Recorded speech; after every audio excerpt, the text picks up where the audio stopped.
Profesor, en esta ocasión, como grupo, nosotros nos ha tocado el tema de la isomerización. Los integrantes es mi persona, Lozano Bazán, Gamonal Campos, Caballero Rivera y Babilón Babilón. Siguiente PPT, por favor. Ya bueno, como objetivo general del tema es analizar el proceso de isomeración empleado en las refinerías de petróleo, comprendiendo su fundamento químico, sus condiciones operativas y su importancia en la producción de gasolina de alto octanaje y menor impacto ambiental. Siguiente PPT. Bueno, como objetivo específico podemos denotar 6 puntos. El primero es definir procesos de isomerización, identificar las materias primas de catalizadores utilizados, explicar el funcionamiento de la unidad de la isomerización, relacionar la isomerización con el incremento del octanaje, evaluar los beneficios económicos y ambientales, comprender la importancia industrial del proceso. Siguiente PPT.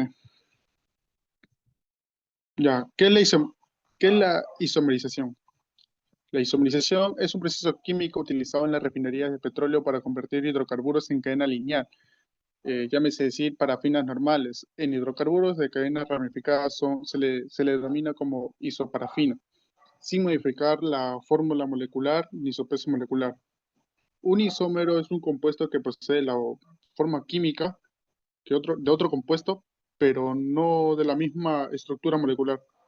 La estructura molecular es diferente. Esta diferencia modifica su propiedad física, tanto como química también. Ahí podemos notar que pusimos un ejemplo de un N-pentano. Tiene la misma estructura, tiene la misma fórmula química, pero no tiene la misma estructura. Acá es N-pentano y acá es isopentano. Y abajo es N-hexano y abajo es isohexano. Y ahí podemos denotar que tiene diferente estructura, pero la misma fórmula química. Siguiente PPT. ¿Por qué se utiliza en las refinerías? Bueno, en la refinería utilizan por la isomerización porque permite transformar corrientes de bajo valor comercial en productos de alto valor para la formación de gasolina. Las fracciones ligeras obtenidas de destilación del petróleo, principalmente las que contienen hidrocarburos de cadenas cortas de carbono, que es el C4, C5 y C6, poseen un índice de octano relativamente bajo. Mediante la isomerización, estas moléculas ramificadas que presentan un mayor poder de antidetonante, ¿no? Principales razones de uso: mejora el octanaje, cumplimiento ambiental, mayor rentabilidad, optimización de recursos y producción de componentes premium. En mejor octanaje, incrementa significativamente el índice de octano en las gasolinas sin necesidad de agregar aditivos extras a la gasolina como tal, y hace que evite menos contaminantes. Cumplimiento ambiental permite producir combustibles más limpios que cumplen las normas internacionales sobre emisiones atmosféricas. Mayor rentabilidad, eh, aumenta el valor comercial de corrientes ligeras que inicialmente tienen poca utilidad. Optimización de recursos permite aprovechar mejor cada barril de petróleo procesado. Y producción de componentes premium es lo que se genera del proceso a un componente de alta calidad, utilizando mezcla de gasolina, ¿no? Y haciendo ese tipo de mezclas haces que produzcas una gasolina de mayor octanaje. Siguiente PPT. La relación de la isomerización con las gasolinas de alto octanaje. Primeramente, para saber eso, ¿qué es el octanaje? El octanaje es una medida de la capacidad de la gasolina para resistir la detonación espontánea durante la compresión del motor. Aquí podemos denotar los compuestos y el índice de octanaje aproximado de cada compuesto. ¿Cuáles son sus beneficios? Los beneficios en la gasolina es mayor eficiencia energética, mayor rendimiento del motor, menor consumo de combustible, menor emisión de contaminantes, mayor potencia en los motores de alta comprensión. Para saber un poco más a detalle qué es el octanaje. El octanaje, cuando una gasolina posee bajo octanaje, la mezcla o aire combustible puede provocar o explotar antes del momento adecuado, generando el fenómeno llámese golpeteo. Y tres. Pero. El principio químico de la isomerización. La isomerización en la refinación de petróleo es una reacción de reordenamiento en la estructura esquelética de la molécula, ¿no? De la parafina simple o alcano a parafina ramificada, pero se mantiene inalterada o no se mueven los átomos de carbono presentes en la molécula ni tampoco los átomos de hidrógeno, no se quitan eh, ninguno de ellos. Pero ¿con qué objetivo se hace eso? Porque el propósito principal es maximizar o aumentar el índice de octano presente, ¿no? Entonces, porque una de las propiedades de las estructuras ramificadas es que mitigan o minimizan la detonación prematura que hay en la cámara de combustión de los motores, ¿no? Entonces, al hacer ello, se optimiza la eficiencia de la combustión en comparación con una parafina simple. En la cinética y equilibrio químico se trata de una reacción reversible que es ligeramente exotérmica y que está gobernada estrictamente por el equilibrio termodinámico, ¿no? Vemos ahí como un butano, que es un alcano simple de cadena lineal, se convierte en una cadena ramificada. Siguiente PPT, por favor.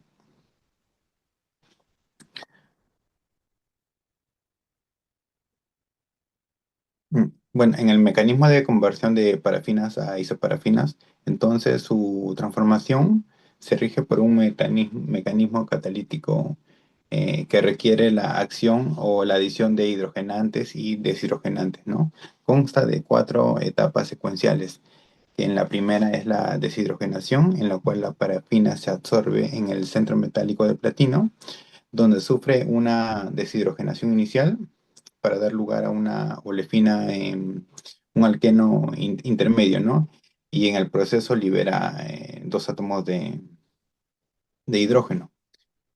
Posteriormente es la formación del carbocatión, que la olefina intermedia, esta migra por difusión hacia los sitios ácidos del soporte catalítico, en donde ahí acepta un protón y genera un carbocatión lineal, que es sumamente o muy reactivo, ¿no?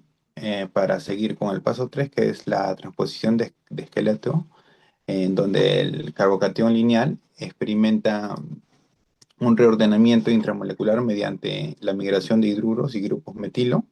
Entonces, en este paso, la velocidad global eh, y la estructura lineal de un carbocatión ramificado se vuelve más estable.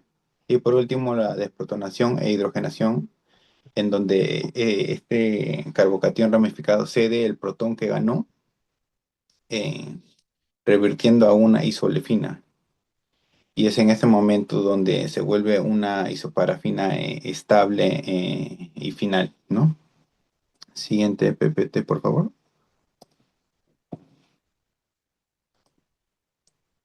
Bueno, la conversión de butano en isobutano, ya vemos como un butano, eh, que es un alcano simple, forma una parafina ramificada. En la otra imagen vemos una isomerización de pentano, en cual en ese pentano de cadena lineal se vuelve un isopentano y en el proceso pues vemos cómo aumenta el octanaje de 62 a 94 ROM. En la otra es la isomerización de hexano, en el cual hay una transformación molecular de ese en hexano a un isohexano, ¿no? Entonces esto es una gasolina de muy alto rendimiento. Y siguiente PPT, por favor. Eh, entonces, para los catalizadores industriales más usados se dividen en tres grupos, que son las alumina clorada, las zeolitas con platino y los óxidos sulfatados, ¿no? Entonces, ellos se utilizan básicamente para mitigar las reacciones que hay, las reacciones secundarias, ¿no? Y así se busca favorecer la selectividad hacia las isoparafinas a bajas temperaturas como 120 a 180 grados centígrados en el primero, 240 a 300 en el segundo y a 200 en el primero, ¿no? En el tercero.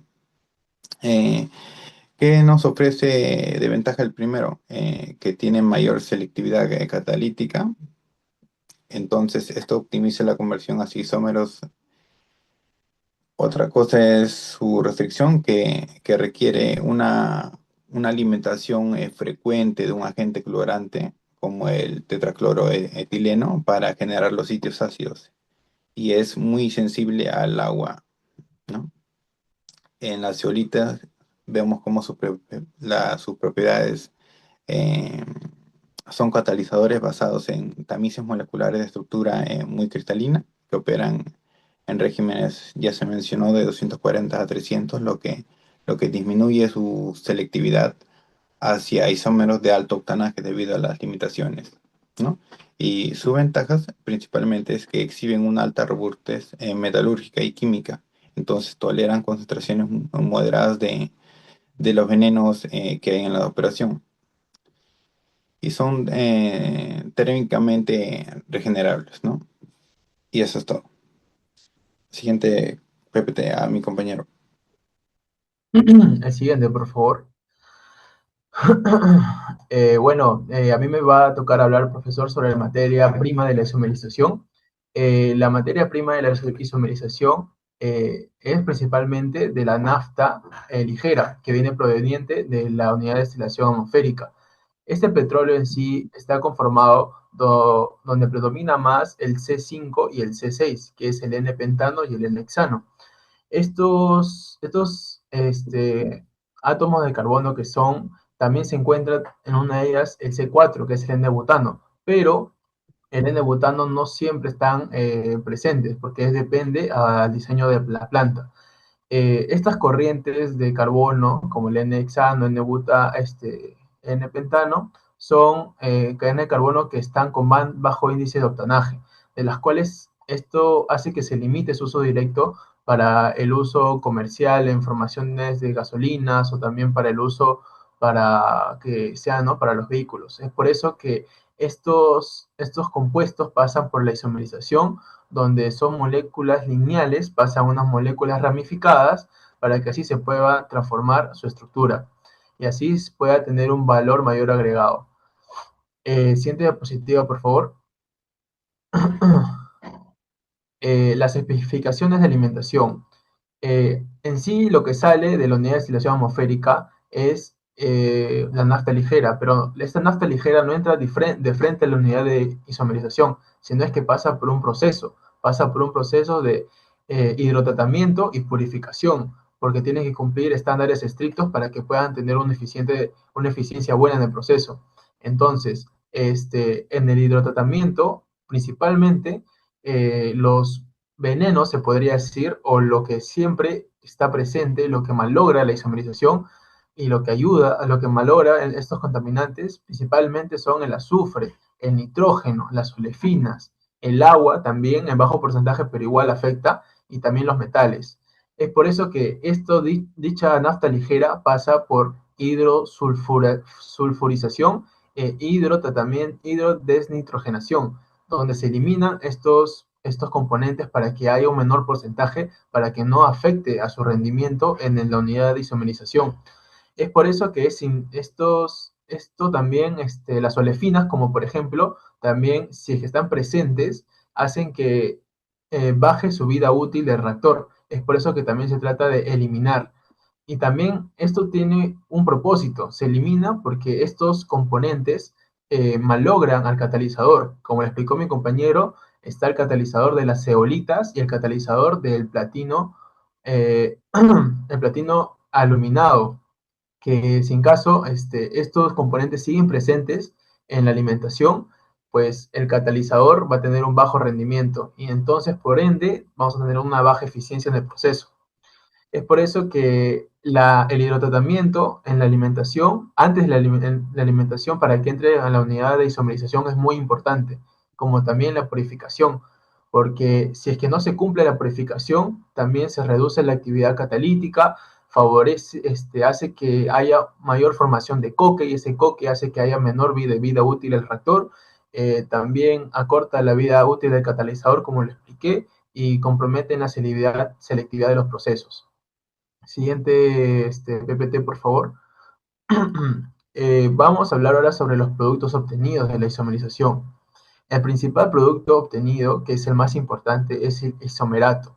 Esto es una mezcla de hidrocarburos ramificados que en sí contiene el isoctano y el isohexano. Estos productos poseen un número de octanaje mucho mayor a lo que ingresó antes la alimentación. Entonces, este producto se puede utilizar como componente de gasolina de mayor calidad, y también en algunas ocasiones también se obtiene isobutano, pero este se utiliza mayormente como materia prima para que se pueda utilizar en la refinación como alquilación. En sí, gracias a estos productos que nos genera la isomerización, es que se pueden fabricar gasolinas de mayor calidad, mayor octanaje y mayor eficiencia, para así también en nuestros vehículos tengan menor tendencia a la detonación de los motores. El siguiente, por favor, el último PPT. Para entender la importancia del proceso de la isomerización, como nosotros sabemos, es que los compuestos aromáticos tienen un mayor porcentaje de octanaje, o sea que si se le agregan en el proceso, aumenta su octanaje, pero gracias a este proceso de isomerización, dentro de una refinería, hace que sin agregarle aromáticos, hace que la isomerización se pueda cambiar su composición de los hidrocarburos, pero no cambiando su composición, sino solamente su estructura molecular. Además, este proceso reduce en sí la necesidad de incorporar, como lo comenté, compuestos aromáticos, para así aumentar el octanaje y poder producir gasolinas más limpias, combustibles más limpios, y así sea compatibles para los estándares ambientales. Entonces, en conclusión, la isomerización es muy importante, ya que nos brinda fracciones ligeras de petróleo, de las cuales son transformadas en componentes de mayor calidad, mejorando así el rendimiento del combustible, optimizando el aprovechamiento de esta materia prima de una nafta ligera que sale de la unidad de destilación atmosférica y pasa por estos procesos para poder obtener una mayor gasolina de mayor calidad, ¿no? Muchas gracias, le paso a mi compañero. Ya. Bien, para explicar el flujo del proceso de isomerización, se tomó como referencia el diagrama presentado en el artículo Simulación del proceso de isomerización de nafta ligera, publicado en Procedia Chemistry, publicada por Chuslova, Ivanchina, Dolganova y Molotov. Esta fuente me resulta adecuada porque no solo muestra el diagrama, el esquema de una unidad de isomerización, sino que también describe el funcionamiento del proceso, los reciclos, la alimentación, la sección de reacciones y finalizando por la obtención de un isomerato con un octanaje aproximado entre 91 y 92. Entonces, en esta parte voy a explicar el diagrama de flujo. El proceso tiene como objetivo aumentar el octanaje de una fracción ligera de C5 que tiene C5 a C6 mediante la conversión de parafinas normales en isoparafinas. El proceso inicia con una nafta ligera hidrotratada. En esta primera columna se separa una fracción rica en isopentano por la parte superior, pasando por el E1. Debido que este componente ya posee un buen octanaje, entonces ya no requiere pasar nuevamente por toda la reacción. La corriente que sale por el fondo continúa el proceso y se mezcla con una corriente reciclada proveniente del desisohexanizador, por esa corriente de acá. Este reciclo contiene principalmente hidrocarburos C6, que no han llegado a ser convertidos o han sido poco ramificados. Luego la mezcla pasa por el E4 y después se mezcla con hidrógeno de reposición. Ahora, ¿para qué sirve el hidrógeno? El hidrógeno ayuda a mantener estable el catalizador, controlar la formación de coque. Después la mezcla va al F1, que es un horno. Aquí se lleva la corriente a una temperatura adecuada. Esta variable es muy importante porque si la temperatura aumenta, en exceso, puede favorecerse de reacciones secundarias como por ejemplo el hidrocracking, reduciendo así el rendimiento del proceso. Las corrientes se ingresan luego a los reactores en R1 y R2 que vemos acá. Estos equipos ocurre la reacción principal del proceso. Las parafinas normales se convierten en isoparafinas. Por ejemplo, el N-pentano pasa a ser lo que es un isopentano y el N-hexano en isómeros ramificados. Este cambio estructural en las cadenas mejora el número de octanos del producto. Y luego el efluente pasa a lo que es el E6, que cumple la función de separar hidrógeno. El hidrógeno separado se mezcla con hidrógeno fresco, pasa por el absorbedor C1 y luego entra al compresor para retornar nuevamente al proceso. La corriente líquida continúa a la columna estabilizadora, donde se separan gases ligeros de C1 a C4 como etano, metano, butano y propano. Luego el isomerato que va por la parte inferior pasa a lo que es la columna depentanizadora, donde se separa la fracción pentano y se genera una corriente de reciclo que vuelve a la columna inicial, siempre pasando por un separador. Vuelve a la columna inicial. Y el producto que continúa en la columna va por la parte inferior. Eso pasa a la columna desisohexanizadora. En esta columna se separan hidrocarburos C6, no convertidos en una extracción lateral, un corte lateral. Como se ve acá, este hexano reciclado va nuevamente y recircula hasta I4. Esa corriente vuelve al proceso. Finalmente, las corrientes de mayor octanaje eh, salen por la parte superior de la columna con un morrón aproximado de 91-92, y este producto se utiliza como componente de mezclas para gasolinas. En resumen, el proceso combina tres ideas principales: separación de componentes, reacción de isomerización y reciclo de compuestos no convertidos. Por eso el aumento de octanaje no depende solo de los reactores, sino también de las columnas, de los reciclos de pentano y hexano.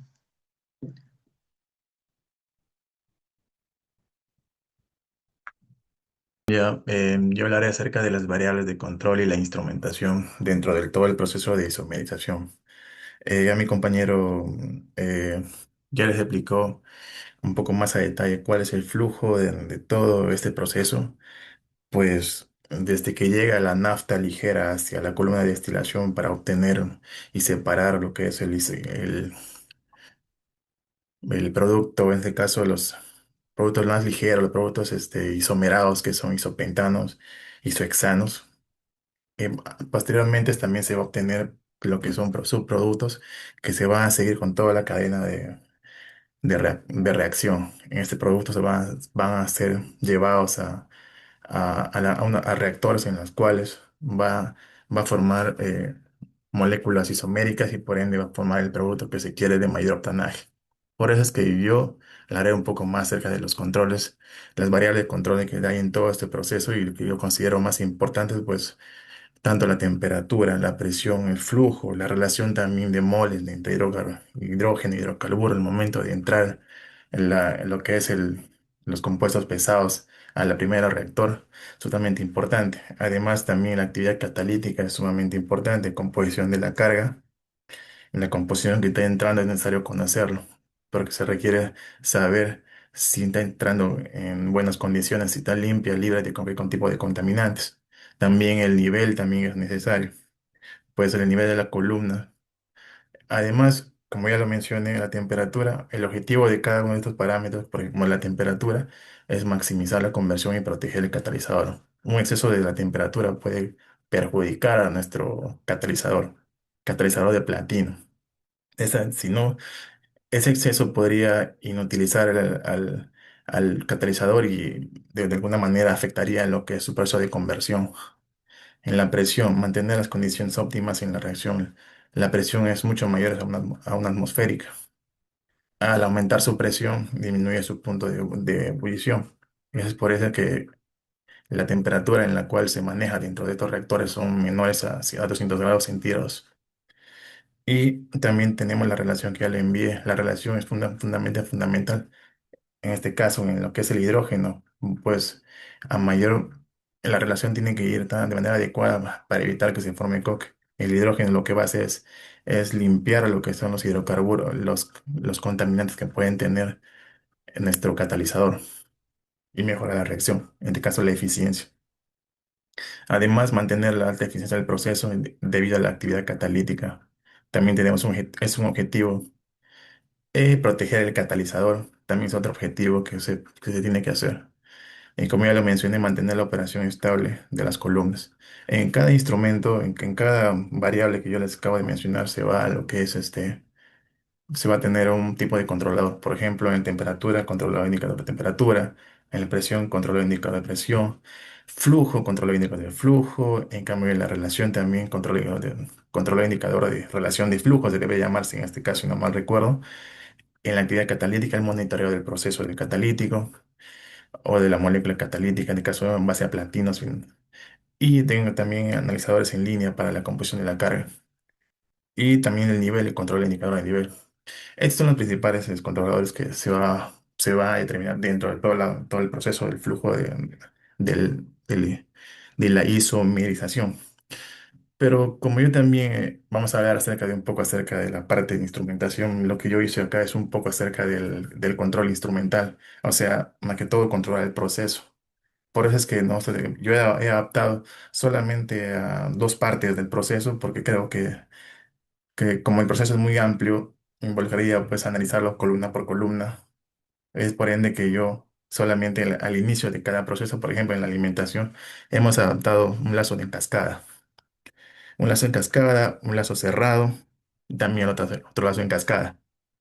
En el proceso en el cual hay un flujo, en la relación de flujo entre que entra el hidrógeno y se mezcla con el hidrocarburo más pesado, es también he adaptado un lazo en cascada y también en la parte en la cual el reactor eh, es- antes del reactor hay un precalentamiento. El horno lo que hace es elevar la temperatura. Entonces yo también adapté un controlador indicador de temperatura junto a un transmisor de temperatura para saber si la temperatura que entra nuestro hidrocarburo dentro del reactor es la adecuada. Pero no le he puesto en realidad una válvula porque no se, en el dibujo no se ve una pequeña, por así decirlo, alimentación que entraría de combustible de nuestro calentador, en este caso nuestro horno pirotubular, ¿ya?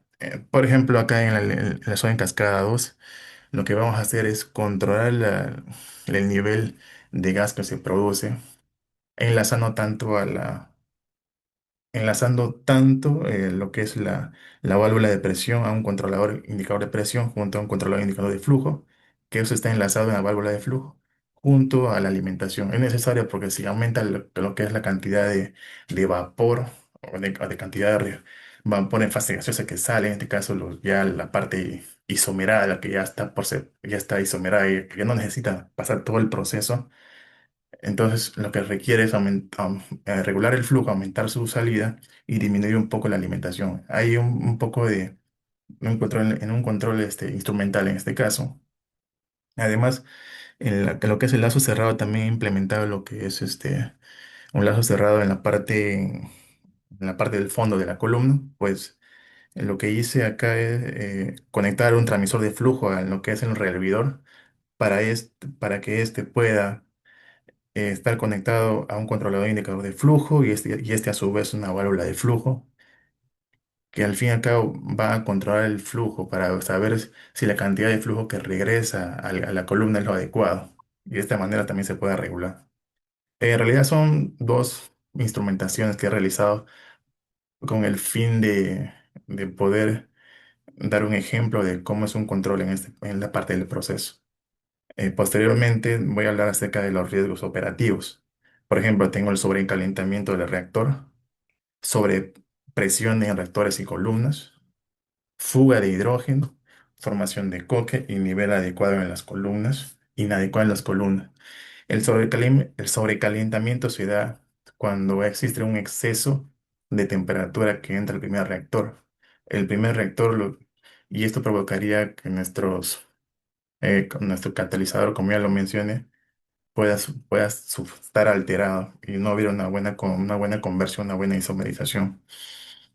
Y esto provocaría inicialmente lo que es una desactivación de nuestro catalizador. Posteriormente, la sobrepresión en reactores y columnas. Esto es debido hay un mal manejo o quizás un exceso en el flujo, en la alimentación, lo que provocaría que se genere una gran cantidad de isómeros volátiles que pueden estar provocando un sobrepresionamiento en la columna y podría posteriormente a estallar. En fuga de hidrógeno, raras veces se dan esto, solamente se da también por el posible sobrepresionamiento, la formación de coque eh, y el nivel adecuado de las columnas. A ver, siguiente. Como conclusión y recomendación decimos que la temperatura, la presión y la relación hidrógeno-hidrocarburos son las variables críticas para obtener una alta conversión de parafinas a isoparafinas y alcanzar un isomerato con un índice de octano de 91 a 92 ROM. Además, los controladores que ya le mencioné, el TIC, el PIC, el FIC y el LIC, permiten mantener la operación estable en los reactores, columnas y sistemas de circulación, garantizando la seguridad y la calidad del producto. La pureza de la alimentación es fundamental, ya que contaminantes como el azufre, el agua, compuestos nitrogenados provocan el envenenamiento del catalizador y reducen la eficiencia del proceso.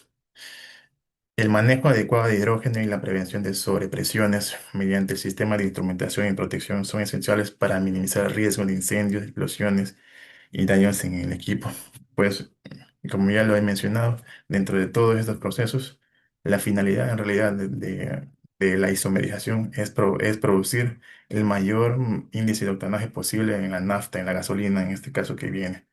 Y si en caso no se logra una buena separación, para eso hay reflujos que el componente que no ha sido isomerizado pueda regresar a la columna principal y de esta manera pueda seguir un nuevo proceso de isomerización y lo que son los pasos y controles de instrumentación sumamente importantes si queremos obtener un proceso saludable, un proceso libre de problemas, de acontecimientos indeseables. Pues es todo. Muchas gracias.